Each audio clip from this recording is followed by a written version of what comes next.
엘리사 램 실종 사건, 호텔 CCTV 속 그녀의 마지막 모습은 왜 기괴했을까? 2013년 2월 미국 로스앤젤레스의 낡은 호텔 한 곳에서 벌어진 한 실종 사건이 전 세계의 이목을 집중시켰다. 대학생이던 한 여성은 아무런 예고 없이 자취를 감췄고 경찰과 호텔 직원이 수색에 나섰지만 며칠 동안 그 어디서도 그녀의 흔적을 찾을 수 없었다. 그러나 며칠 뒤 호텔 승강기 CCTV에서 촬영된 단 한 편의 영상이 공개되자 이 사건은 단순한 실종이 아닌 미스터리 범죄로 급속히 확산됐다. 영상 속 여성은 보이지 않는 누군가를 경계하듯 행동하며 문득 기이한 손짓을 반복하고 급기야 승강기 안에서 혼잣말을 하듯 행동했다. 바로 이 영상의 주인공이자 실종 사건의 중심에 선 인물, 그녀의 이름은 엘리사 램이었다. 엘리사 램 사건은 단순한 실종이나 범죄 사건 이상의 상징성을 띠게 된다.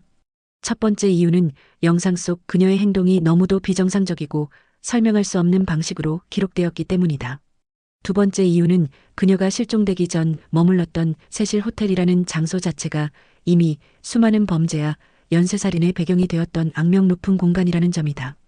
마지막으로 그녀의 실종과 죽음을 둘러싼 수많은 이론들과 음모론, 온라인 추적자들의 가설이 뒤엉켜 하나의 거대한 미스터리가 형성됐기 때문이다. 이 이야기는 단순한 사건 재구성이 아니다. 이 사건이 왜 수년이 지난 지금까지도 전 세계 사람들의 머릿속에 남아있는지, 그리고 무엇이 우리로 하여금 이 사건을 끝나지 않은 퍼즐로 느끼게 만드는지를 추적하는 여정이다. 지금부터 우리는 엘리사 램이 세실 호텔에 체크인한 그 순간부터 마지막 모습이 CCTV에 기록된 그 시점, 그리고 결국 그녀가 발견된 충격적인 장소까지를 시간 순서대로 따라가게 된다. 그 과정 속에서 이 사건이 단순한 실수인지, 범죄인지, 혹은 우리가 이해하지 못한 정신 상태의 결과인지에 대한 단서들을 살펴보게 될 것이다. 엘리사 램은 1991년 4월 30일 캐나다 브리티시 컬럼비아주의 밴쿠버에서 태어났다. 그녀는 중국계 이민자 가정의 둘째 딸로 부모는 말레이시아 출신이었다. 어린 시절부터 성실하고 조용했던 엘리사는 책을 좋아하고 문학에 관심이 많았다. 고등학교 시절부터 그녀는 자신의 감정과 일상을 블로그에 기록하기 시작했다. 이서 필즈라는 이름의 텀블러 블로그에는 그녀가 좋아하는 문구, 책, 음악, 그리고 무엇보다도 우울증과 조울증에 대해 솔직히 써내려간 기록이 남아 있었다. 그녀는 정신질환에 대해 스스로 꾸준히 언급했고 약물 치료도 받고 있었으며 그 사실을 감추려 하지 않았다. 2013년 1월 21세의 엘리사는 자신이 다니던 브리티시 컬럼비아 대학교의 일상에서 벗어나기 위해 단독 미국 여행을 계획했다. 이 여행은 그녀에게 있어 단순한 관광이 아니라 혼자서 세상을 경험하고 자아를 찾기 위한 여정이었다. 그녀는 기차를 타고 서부 해안선을 따라 내려오며 여러 도시를 들른 후 마지막 여행지로 로스앤젤레스를 선택했다. 1월 26일 그녀는 로스앤젤레스 시내에 위치한 세실 호텔에 체크인한다. 이 호텔은 겉보기에는 평범해 보였지만 과거를 들여다보면 결코 평범하지 않았다. 세실 호텔은 1920년대 말 대공황 시기를 배경으로 만들어졌고 수십 년 동안 마약, 폭력, 자살, 연쇄살인범들의 거처로 악명을 떨친 곳이었다. 밤이면 마약상이 돌아다니고 정신질환자들이 싸움박질을 벌이는 곳이라는 이미지가 각인된 이 호텔은 한때는 죽음의 호텔 혹은 범죄의 흡수지대로 불리기도 했다. 엘리사는 이 호텔에서 총 4박을 예약했다. 그녀는 처음에는 호스텔 형태의 다인실에 묵었지만 룸메이트로 함께 배정된 투숙객들이 호텔 측에 그녀의 행동이 이상하다며 불만을 제기했고 호텔은 이틀 후 그녀를 단독 객실로 이동시킨다. 여기서부터 이야기의 실질적인 출발점이 시작된다. 엘리사의 이상 행동이 외부에서 인지되기 시작한 시점, 즉 타인들로부터 명확히 이상하다고 판단된 시점이기도 했다. 그녀의 마지막 모습이 목격된 것은 1월 31일. 이날 이후 그녀는 호텔에서 사라졌다. 청소부가 방을 치우러 갔을 때 그녀는 없었고 그날 이후 부모와 연락이 두절됐다. 그녀는 계획되어 있던 여행 일정에도 나타나지 않았고 소셜미디어 업데이트도 멈췄다. 매일 블로그나 트위터에 일상을 기록하던 그녀가 돌연 사라졌다는 사실은 가족들에게는 경고 신호였다. 결국 2월 1일 그녀의 가족이 로스앤젤레스 경찰에 실종 신고를 하게 된다. 경찰은 즉각 수색에 나섰고 세실 호텔 전층을 수색했다. 호텔 내부 폐쇄로 영상이 검토됐고 경찰은 호텔의 직원들과 손님들을 신문했다.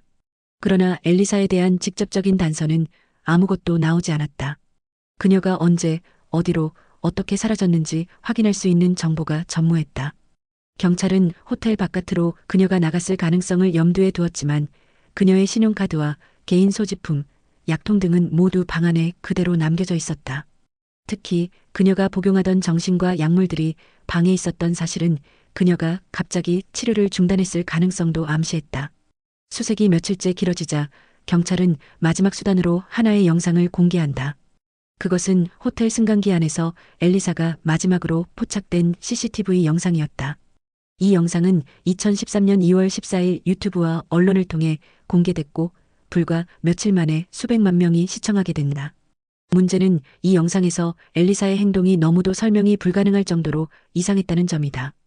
영상에서 엘리사는 승강기 안으로 뛰어들어오듯 들어와 마치 누군가에게 쫓기는 듯한 태도를 보였다. 버튼을 여러 개 누르고도 문이 닫히지 않자 승강기 안에 몸을 숨기듯 있다가 급기야 밖으로 나가 벽 쪽을 향해 이상한 손짓을 하고 손가락을 이상한 방식으로 움직이기 시작한다. 그녀는 혼잣말을 하는 듯한 표정과 몸짓을 보이며 다시 승강기로 돌아오지 않는다. 이 영상을 본 사람들은 세 가지 반응을 보였다.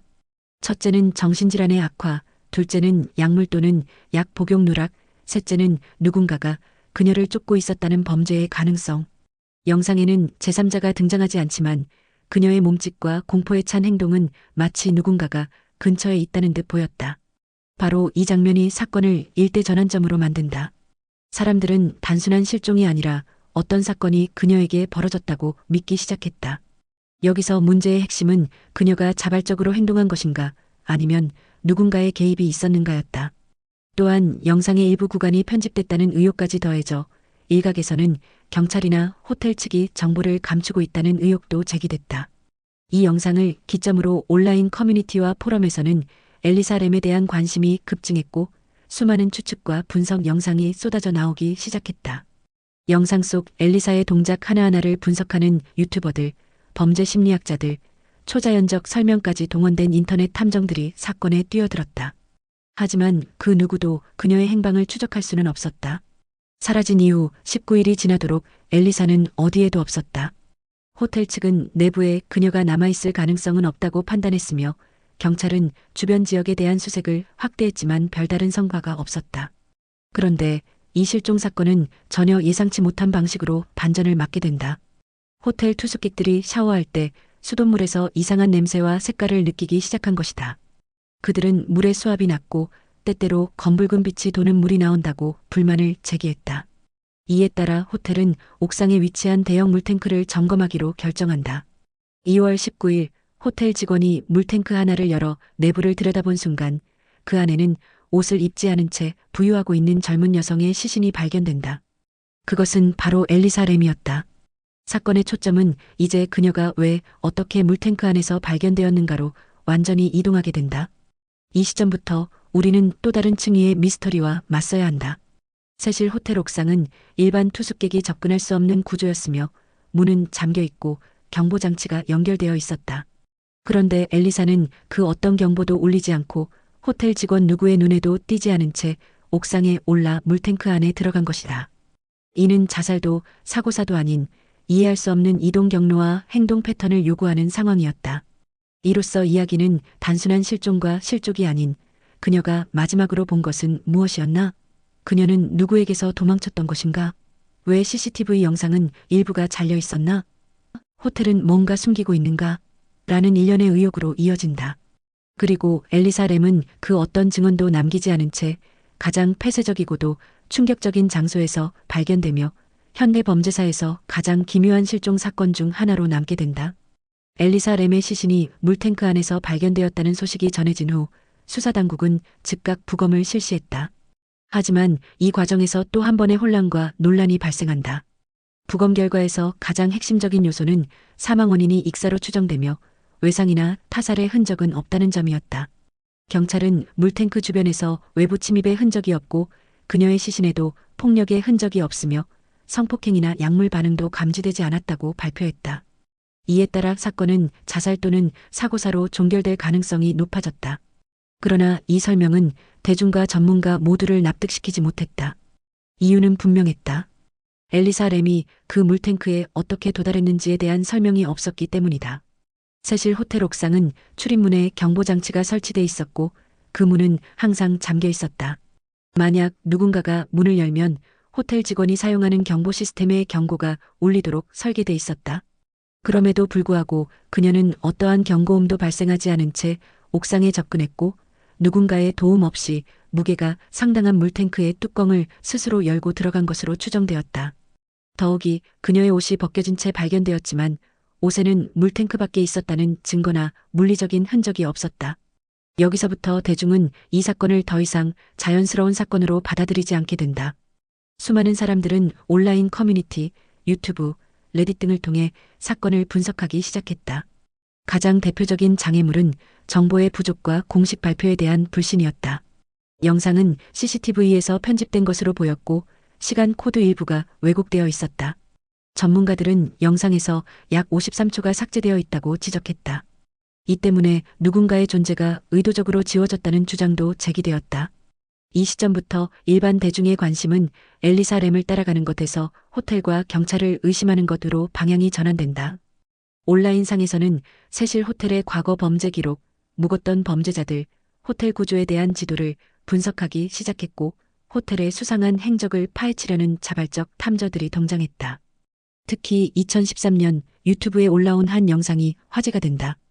그것은 호텔 옥상의 구조를 실제로 촬영한 영상이었고 이 영상을 통해 시청자들은 엘리사가 옥상에 접근할 수 있었던 몇 가지 가능성을 새롭게 발견하게 된다. 옥상 문 외에도 외벽에 비상계단이 설치되어 있었고 일부 출입구는 경보 시스템이 작동하지 않았다는 점이 확인되었다. 또한 물탱크는 생각보다 높고 뚜껑도 무겁지만 완전히 닫혀있지 않을 경우 사람이 들어갈 수 있다는 가능성이 제시되었다. 하지만 이와 동시에 대중이 마주친 또 다른 도전은 진실과 추측 사이의 경계였다. 온라인에서 생성된 수많은 이론들은 때로는 개인에 대한 공격으로 이어졌다. 실제로 한 멕시코 출신의 뮤지션 모르비드는 엘리사 램 사건 당시 세실 호텔에 묵었던 적이 있고 그가 만든 다소 어두운 분위기의 뮤직비디오가 엘리사 사건과 관련이 있다는 악성 루머에 휘말리게 된다. 수천 명의 온라인 사용자들이 그를 살인범이라고 지목했고 그는 유튜브 활동을 중단하고 장기간 정신적 고통을 호소하게 된다. 이러한 집단적 사냥과 혐의 부과는 이 사건이 단순한 수사 대상이 아니라 대중이 만든 서스펜스 스릴러의 무대가 되었음을 상징한다. 추측은 곧 사실처럼 굳어졌고 사람들은 점점 더 자극적이고 음모론적인 방향으로 관심을 이동시켰다. 대표적인 예가 세실 호텔과 정부의 생화학 실험 또는 엘리사가 마신 물로 인한 전염병 의혹이다.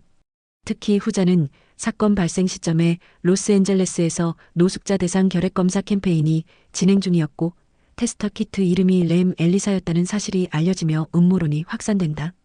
이런 와중에도 경찰 수사는 공식적으로 큰 진전을 보이지 못했다. 엘리사의 소지품에서 범죄의 흔적은 나오지 않았고 타사를 입증할 증거도 발견되지 않았다. 하지만 가족과 시민들 그리고 인터넷 사용자들은 쉽게 이 결론을 받아들이지 않았다. 사건이 제대로 다뤄지지 않았다는 불신이 팽배했고 세실 호텔은 여론의 도마에 오르게 된다. 세실 호텔 측은 명확한 해명을 내놓지 않았다. 오히려 일부 직원은 언론에 대한 발언을 자제했고 CCTV 영상 제공 시점과 편집 문제에 대한 설명도 불분명했다. 이로 인해 엘리사의 죽음을 단순한 사고사로 종결지으려는 시도에 대해 대중은 무언가 감추고 있다는 인상을 더욱 강하게 갖게 된다. 시간이 지날수록 이 사건은 심리학, 정신의학, 사회심리학의 분석 대상이 되었다. 일부 전문가들은 엘리사의 행동을 조울증의 심각한 상태 또는 정신병적 에피소드로 해석했다. 특히 약 복용 기록을 근거로 그녀가 처방약을 불규칙하게 복용했을 가능성이 있으며 이는 환각이나 피해 망상을 유발할 수 있다고 진단했다. 그녀의 블로그 글 중 일부에서도 혼란스러운 감정 상태와 현실감 상실을 암시하는 표현들이 있었으며 이는 조현병 또는 경계선 인격장애 가능성까지도 언급되었다. 그러나 여전히 남는 의문은 정신질환이 있다 해도 그녀가 실제로 물탱크까지 가고 그 안에 들어갈 수 있었는가 하는 물리적, 구조적 의문이다. 많은 전문가들은 이 부분이 정신과적 증상으로만은 설명되지 않는다고 강조했다. 결국 이 사건은 복합적인 요소가 얽힌 채 확실한 결론 없이 미궁에 빠진 상태로 종결된다. 엘리사 램 사건은 수많은 시도와 전략이 있었음에도 불구하고 명확한 해답을 찾지 못한 대표적 사례였다. 경찰은 타살의 흔적이 없다는 결론을 내리고 사건을 종결했지만 대중은 납득하지 못했다. 이는 정보 부족, 신뢰 부족, 그리고 개인과 집단이 사건에 개입하고 싶어하는 심리적 욕구가 맞물리면서 만들어진 21세기 디지털 미스터리의 전형적인 구조라고 볼 수 있다.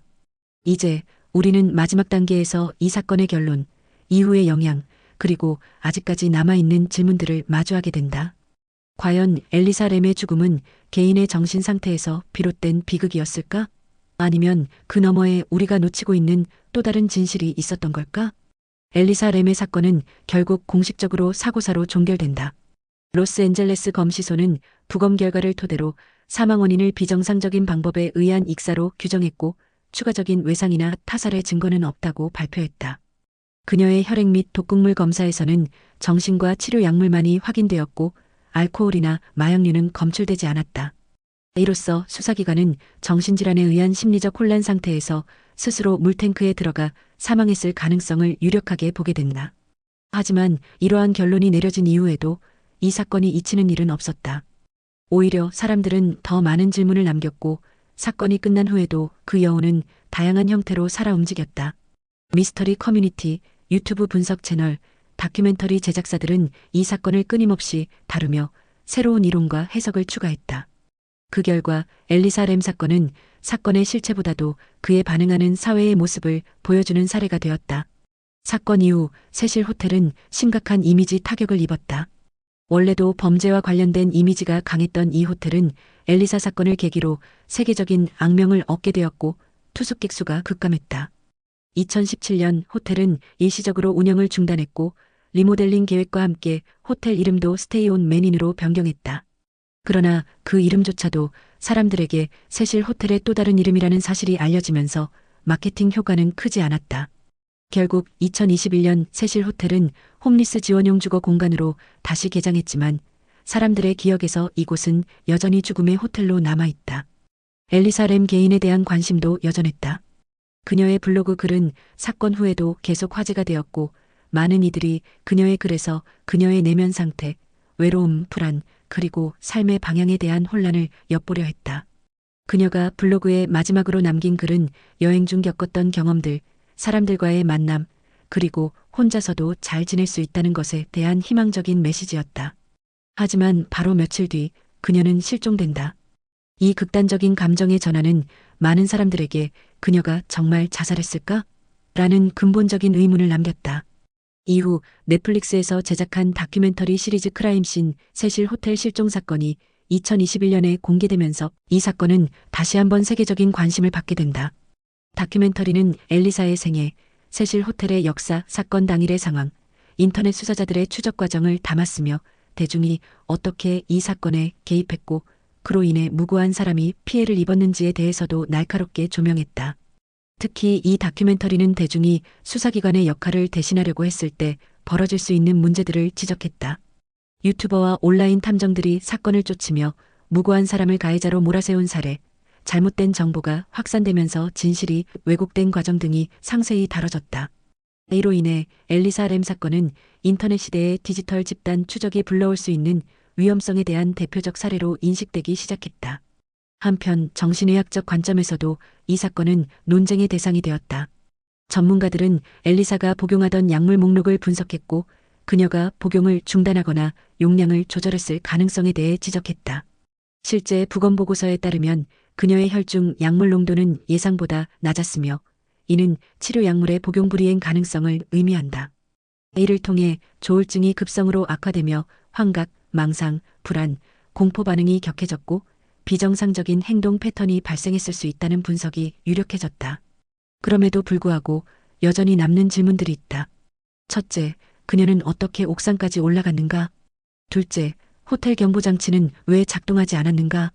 셋째, 왜 CCTV 영상의 일부가 편집되었는가? 넷째, 그녀의 옷은 왜 물탱크 밖에서 발견되지 않았는가? 이 질문들은 공식 발표만으로는 모두 설명되지 않았다. 결국 이 사건의 해결은 사건을 재구성하는 것이 아니라 우리가 무엇을 이해할 수 없고 무엇을 믿고 싶어 하는가에 대한 집단 심리의 구조를 보여준 셈이다.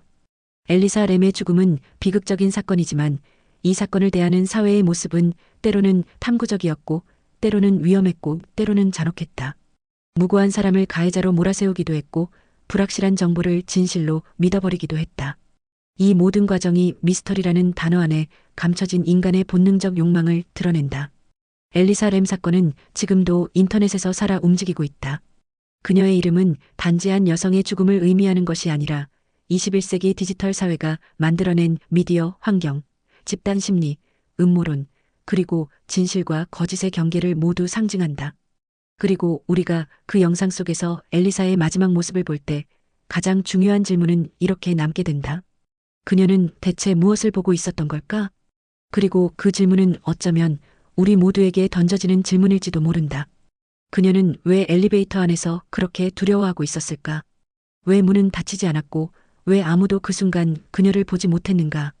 그리고 대체 어떻게 옥상 위, 그것도 잠겨있는 물탱크 안에서 시신으로 발견된 것인가?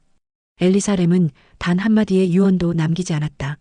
하지만 그녀의 마지막 모습은 마치 무언가를 아니 누군가를 경고하고 있는 것처럼 보인다. 이건 단순한 사고가 아니다. 이건 어딘가에서 조용히 지켜보고 있던 무언가가 그녀를 삼켜버린 이야기일 수도 있다. 우리는 진실을 아는가? 아니면 알고 있는 척을 하고 있는 걸까?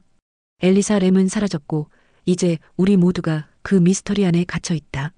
그리고 혹시 당신도 그 CCTV 영상 속 그녀가 바라보던 방향을 기억하고 있는가? 다음 이야기에서도 진실을 끝까지 추적하겠습니다. 당신의 눈이 필요한 순간은 이제부터 시작입니다. 구독과 좋아요, 그리고 당신의 의견을 댓글로 남겨주세요. 감사합니다.